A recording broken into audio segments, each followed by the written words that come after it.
Hey everybody, thanks for tuning in. Welcome back to the channel. Yes, out walking with the animals.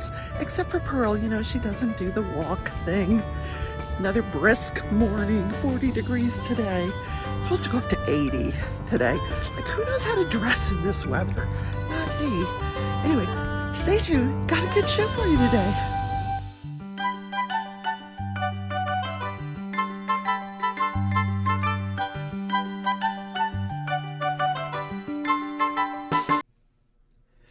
Good morning, everybody. Crafting Journey here. That Journey chick on Instagram and on my other channel, The Leftovers. A link to that is down in the description. No, you cannot have Mommy's pen. I did not invite him up here, trust me. Ow! Stop! That hurt. No, you can't have it. He saw me working on his bed and he decided this is where he wants to be. He wants to play today. Say, I want to play, Mommy. I want to play. Yes, I do. There's a little game that he likes to play. I don't even know if I still have it on here. Oh my gosh. Let's look. He's very familiar with the iPad. There's this game. Let's see if he'll play it. I haven't let him play it in a very long time. It's called Mouse for Cats.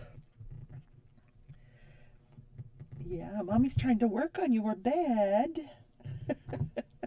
Somebody was sleeping here last night. I did notice because the microphone was knocked over. So I think he was here last night. Come on. Sit here. Yeah, just sit here and behave while Mommy talks. Okay? You can behave for a few minutes. Yes, you can. So how is everybody today? It is Thursday. Tonight I will be streaming Disney's Dreamlight Valley. Just an hour of fun. If you want to come watch me play, you're welcome. It'll be fun. So today is National Get to Know Your Customers Day. I think I know you guys pretty well.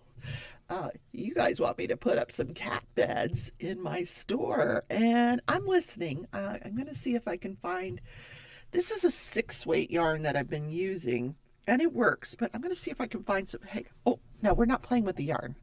No. Okay, I think it's time for you to get down. Yeah, it's time. Yeah, you need to leave. Buddy, no, okay, no, it's time to get down. All right, go find something else to play with. Bye. Goodness gracious. Yeah, now I can work on, where'd my crochet hook go? I was hiding it from him. I don't know what I did with it. It must have fallen on the floor. Wait a minute. Did he take it? Where did it go? Uh-oh. I don't know where my crochet hook went. Oh, it's in the garbage. How did it get in the garbage? Oh my gosh. Oh, that's talent, isn't it? Yes, we're going to bounce it off there and into, I have a garbage thing underneath here. Now he is chewing on a pillow over there. He's licking the pillow. Aw. Okay, go see what they're barking at. He is one busy little guy this morning. So get to know your customers. If you have a small business, this is a perfect time, perfect day to get to know your customers. And I'm starting to learn in my business what's selling, what's not selling. I think I'm going to do like a little video on the Leftover channel about what I have been selling, how I was scammed again. I talked about that last night on Craft With Me Wednesday, but I haven't talked about it on the Leftover channel, so I think I'll talk about that and talk about what I've sold so far. But shoes seem to do really well. People don't like paying full price for shoes when they can get, gently used shoes on eBay for a decent price. So I'm going to go have lunch with my friend today, my former coworker, and we like to go to McDonald's. We used to go to McDonald's once a week when I worked there. So we're going to meet over at McDonald's, chit chat. She was secretly spying on her husband, and I want to see how that's been going. She thinks he was having an affair. Oh my gosh. She's so young. They've got a little one that's probably, I don't know, almost 2 years old now. And so we'll get an update on that. And then I'm going to drive by the Goodwill and just see if there's any shoes that are on sale. And I do mean on sale because their regular prices at the Goodwill are not that good. No. So, yeah, so get to know your customers day. We can talk about, let's give them something to talk about how good my coffee is, and I'm not drinking it. This is my Disney cup, and it says, mornings are not magical. I'm a morning person, though. I really am. When I wake up, I'm like, happy dance. Happy, and it drives my sister crazy. Well, she's not around when I wake up. She gets up several hours later, and she's like, I'm not awake. She's going to kill me for imitating her. It's all in good fun, sis. She knows it's true. My coffee's sliding off over here. So, 40 degrees out. I had to, last night, it had gotten up to like 70 degrees during the day. So I turned the heater off, opened the windows again, and then slept without the heat on last night, very comfortably. And today it's supposed to go back into the 80s. Like, I don't even know how to dress anymore. It's crazy. So I'm working on Stitch's cat bed. So last night you guys were like, hey, you should sell these cat beds. So like I said, I'm going to look for some 7-weight yarn that's not too expensive. I went online today, and a Lion brand has some woolies that's 7-weight that you can buy for $10.99 a skein. But they do have a thing now. If you spend $100, you get 35% off, which I mean, that's a good deal. But I'd have to purchase like 10 skeins of the yarn, which would be, that would be like 3 cat beds. I'm trying to, yeah. I think it's a good deal now that I'm thinking about it in my head, because I'm going to charge double what the yarn costs me, the full price of the yarn. Yeah, or is it 3 times the full price of the yarn? 3 times? Did you guys say it was 2 times or 3 times the yarn? I don't remember. But I can make these things pretty quickly, even more quickly when I'm using a 7-weight. And but maybe I'll do it. Maybe I'll bite the bullet and I will go do it. What's going on here? What is going? Oh dear, what could the matter be? Yeah. So I think I talked myself into it. Because if they sell, yeah, I would make a pretty good profit. My sister says I need to go through all the hats that I have. I have tons of hats. I love making hats. And then I forgot, I was working on this scarf over here. I just kind of set it aside. I'm working on this scarf, and I need to finish it up. So, this Halloween scarf, because Halloween's right around the corner. So when I finish this up today, I will probably resume this. I just have to remember what needle I was using. I think it was a 5.5. I'm terrible with that. I have these little markers that I could actually put on my projects that will say what needle you were using. Do you think I use them? No, I don't use them. Yeah, I'm a glutton for punishment, aren't I? So that's enough about me. And please don't forget to hit the like button. He doesn't like when I call him the bell. he says, I'm the like button. I'm like, okay, you're the like button. So hit the like button and consider subscribing if you enjoy the content. Yeah, I can be all over the place. That's just what the way the show goes. This show is designed so that you can do some crafting while you listen. Me talk about my life, what's going on, and describe what's happening in live trials that are on YouTube. So right now we're covering 2 trials. The Wagner trial.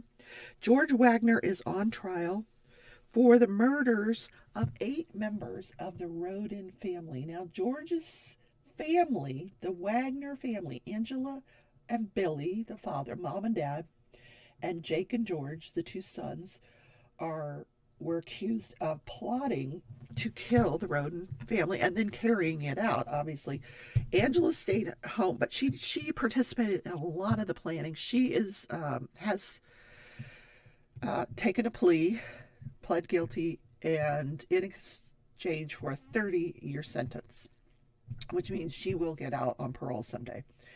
And she's not too old. Billy Wagner, I don't know if they were still married, because at the time of the murders, he was not living in the house with them. Strange. He was living with his mother, and Frederica, I think is her name, and he was living with his mom. I don't know what the story is behind that. So Billy has not pled guilty. He is still maintaining that he is not guilty, and his trial is set for next year. I don't know why they severed the trials of George and his father. No idea. But his brother Jake also took a plea of 8 consecutive life sentences in exchange for taking the death penalty off the table and for his testimony in this trial against George, his brother, and his father. Both Angela and Jake will be required to testify. Now, they haven't been called to the stand yet, but this is a very tight-knit family, the Wagners. It's in the, they live at the base of this mountain range, and they were marijuana growers, not the most up and up people in the world. So they plotted to kill the Rodin family because Jake had a relationship with Hannah Mae Rodin. They had a child, Sophia. He wanted custody of this child. She refused to sign papers, said, you'll have to kill me first. So they decided they would kill her. So yes, Hannah Mae was one of the 8 people that were murdered. Sophia was fine. Sophia was actually with Angela at the time of the murders. Angela did not actually participate in the murders. She was very instrumental in the planning of the murders, but did not actually participate in the murders because she was babysitting George's child, whose name is, it's this really weird name, Bulwark, something like that. I don't know. So yesterday this is week 3 of this trial. Week 3. They had a forensic accountant on the stand, and he talked about their various accounts of the Wagner family. There was no one account where all 4 people were named in the account. There were just multiple accounts. Each person would have their own account. George did not have his own account, but Jake had his own account. Angela had their own account. Billy's accounts were kind of tied to his mother. Billy's the father, George the third, George the third, I guess, because George that's on trial is George the fourth. Very confusing. So they call him Billy. So Billy had accounts that were tied to his mom. The other accounts were like Jake and Angela and George and Jake, and they would just transfer tens of thousands of dollars between these accounts. And a lot of what this money was insurance settlements. We already know from prior testimony that they burned down their own home. They, committed arson to get insurance money, according to one person, that George's ex-wife said, she had to help them move all their important belongings out so they could, burned down their home and rebuilt it. Yeah, crazy. So one of the things that they found were, like I said, several large insurance payouts that went into Jake and George's accounts, but then they would be dispersed into the other accounts. There was always money moving through these different accounts. George had a Cabela credit card. Jake had a credit card to another sporting goods store. George's credit card was used to purchase a bug detector. Yeah. And I'm trying to look at my notes, see what else. Okay, all of the vehicles and the home were in Jake and George's name, the sons. None in Mom and Dad's name. Everything was in George and Jake's name. Interesting. So they kept searching, after this forensic accountant leaves the stand, they put the Bureau of Criminal Investigation person back on the stand, and he's talking again about the multiple searches they did of the property, the farm that's now owned by someone else. And there was the one thing that they didn't really search thoroughly, and the reason they were concerned about barns is because when they wiretapped a call between Angela and one of the other family members, she was very concerned about which barn they were searching or they were digging up. So they felt strongly that there must be something associated with the barn. So that the Wagner family had actually built a barn about a month after the murders. They had built a new barn.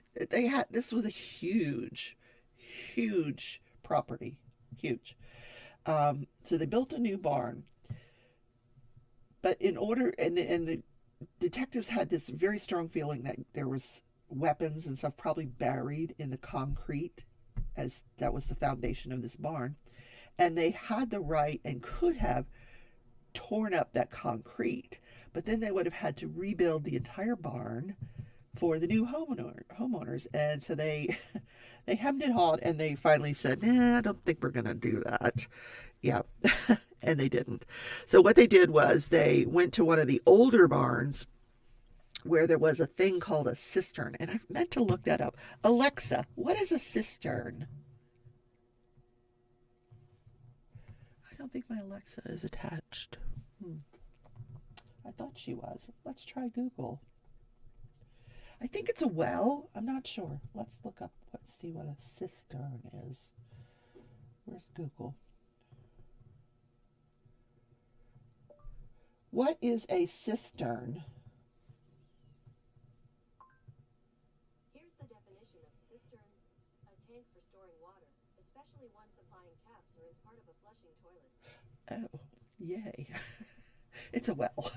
Anyway, so they found this old cistern and they wanted to search it. So they called the dive team out, and before they could search the cistern, they had to pull out all this muck, black muck. And when the divers got into the well, he could stand in the well, and it was only like knee deep. So what happened was there was all these bricks in the well. So they removed like 200 bricks. And then they found out the well was actually about 15 feet deep. So the diver goes down and immediately finds this damaged suppressor, which they did put a weapons expert on the stand to say that this was a homemade silencer. Now the most that he could say was that it appeared that it had been a smaller caliber weapon was used to fire through that silencer, but they really could not definitively tie this to the murders. But clearly we know from the activity according to the forensic accountant, there were purchases made consistent with parts that can be used to make homemade silencers. So what does this have to do with George? We don't know. None of it exactly ties to George, except that we know that on George's credit card, he purchased bug detectors. so he could figure out if his family was being bugged. Why is this not going the way I hoped here? It's being difficult. Wait a minute. Let me take this out and find out what's going on here. I want this hole right there. Okay. Let's try again. Here. And then right here. Yes, there we go. We found the hole. That's what she said. I know. Then there's the Daryl Brooks trial, which I was watching last night while I was cooking. Yeah, all afternoon, really. And then while I was cooking dinner, they went late yesterday. They went till about 6 o'clock. One of the things I did not know was the judge. She's so patient with him. Oh, my God. But let me back up a bit. Daryl Brooks, who does not recognize being called by that name. I don't know what name he wants to be called. Daryl. He does not. Even when they say Mr. Brooks, he'll say, I don't consent to be called by that name. Anyway, he wants to be anonymous. So they started the day yesterday by addressing a COVID issue with the juror. As you recall, earlier this week, may have been last week, I don't recall, one of the jurors was excused, not feeling well, was excused, and as it turns out, tested positive for COVID. So what she had done at the time that the juror was excused was tell everybody, poll the jury, are you comfortable with continuing? Do you have any concerns? And nobody did. So she said, I'm going to poll them again. And if anybody is uncomfortable, I will excuse them. So she brings the jury out and she polls them all, and none of them are wearing face masks. Nobody's uncomfortable. Nope, we're not uncomfortable. And she's like, well, she explained it's a brand new building. We have a very good filtration system in here. We're bringing in extra air filters. We're going to put an air filter in the jury room. We can put plexiglass up between you guys if you want that, if you'd be more comfortable. They're like, no. Okay. They're there for the circus. Yeah. So the day started out with an IT person on the stand. And he worked for this school, an elementary school. I think it was a school, or he worked for the school board. So he was there to authenticate footage I'm getting yarn in my mouth. That was on the side of this school building. And what the footage shows is Daryl Brooks running by, so what their focus yesterday was on, after he dumped his car in this front yard, the path that he took. And the path that he took was to go run across this school parking lot. And then he went into several backyards, and they actually had a map, and they had a map of when he left the parade route where they were shooting at his vehicle, the route that the vehicle took, where he ditched the vehicle, and then a dotted line to show where he had gone on foot. They actually sent someone out who found his sandals. They found a pair of sandals that they suspected was his, because when they apprehended him, he was barefoot. Now, they also had a jury view yesterday of the vehicle, and I do want to show that to you. As I explained yesterday, what they did was they brought the jury in a bus to a location, an undisclosed location. I'm guessing the windows were covered in the bus. It was a sally port of a jail, but they had everything covered so that the jury would not be able to identify where they were, because they're just there to see this vehicle, this piece of evidence. So what they did before the jury gets there is they put a camera on a tripod, filmed the vehicle, took it off the tripod, went around the vehicle, and this was what was released to the media. And then they brought the jury in because they didn't want to film the jury. And of course, Daryl Brooks was asked if he would like to participate in this jury view, and he said, "No, I do not consent to this jury view." He complained that it's irrelevant, and she explained to him, this is evidence, just not big enough to come in the court. It's too big to come in the courtroom. So here's that footage.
So interesting. The damage on that car was just tremendous, tremendous.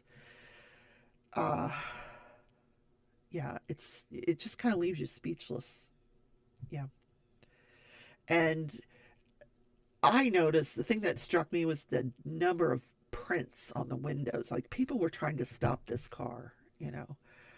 So I know they did a lot of evidence was taken from his car, swabs for DNA.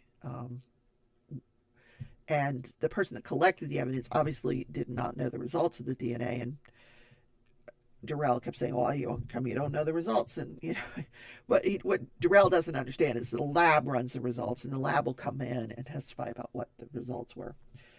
The person that collects them is not the person that testifies about the results. So that was yesterday in the Brooks trial. Yes. Did I mention that the judge is pregnant?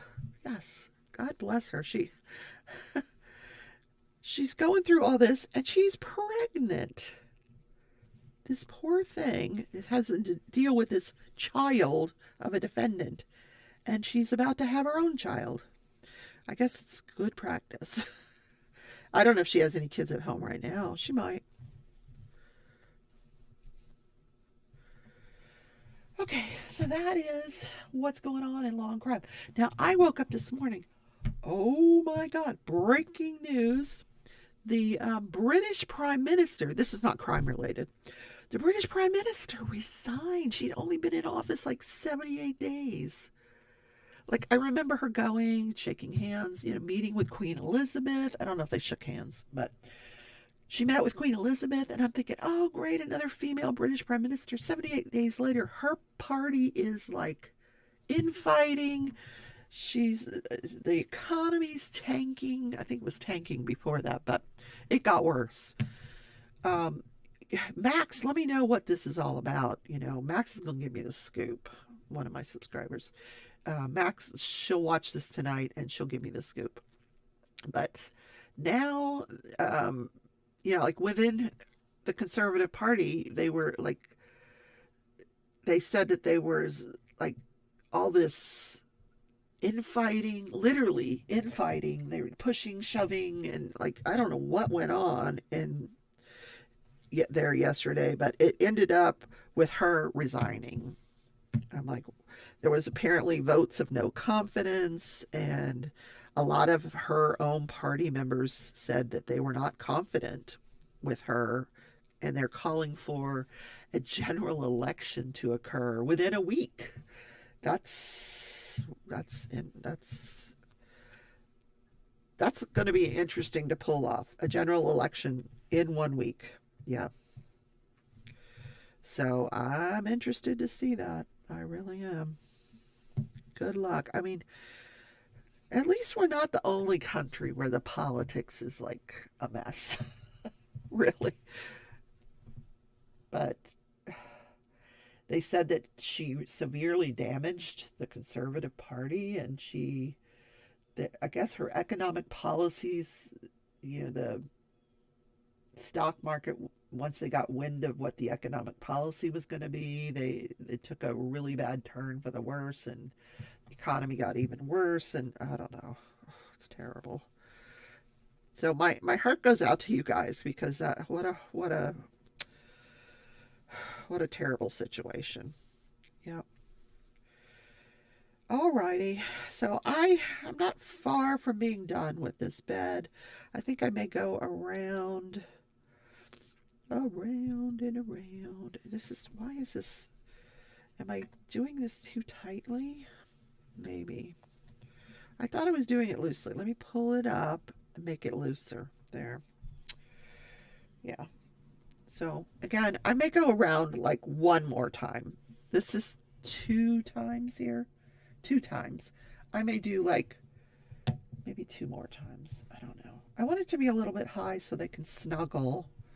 They'll probably just end up going like that. Laying on it. I don't know. Like I said, somebody was laying here last night. Probably Stitch. Or it could have been Pearl. Pearl likes to lay in this chair here. So who knows? Anyway, so I heard that This Day in History was a repeat. I do apologize, but I've been doing this show now for 3 years, and I was keeping track of what stories I had already covered, but I guess I didn't do such a great job. So let's talk about This Day in History. I did have a story. Let me look it up. Let me look it up. I just have to remind myself what the story was. I mean, my brain is not what it used to be. This day in history. Okay. What happened today in history? Oh, the Cuban Missile Crisis. Oh my gosh.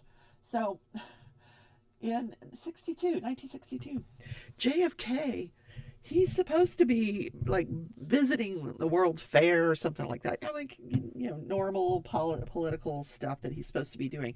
And he is asked to be taken back to the White House because he has an upper respiratory infection. That's what the media are told, that he has a cold.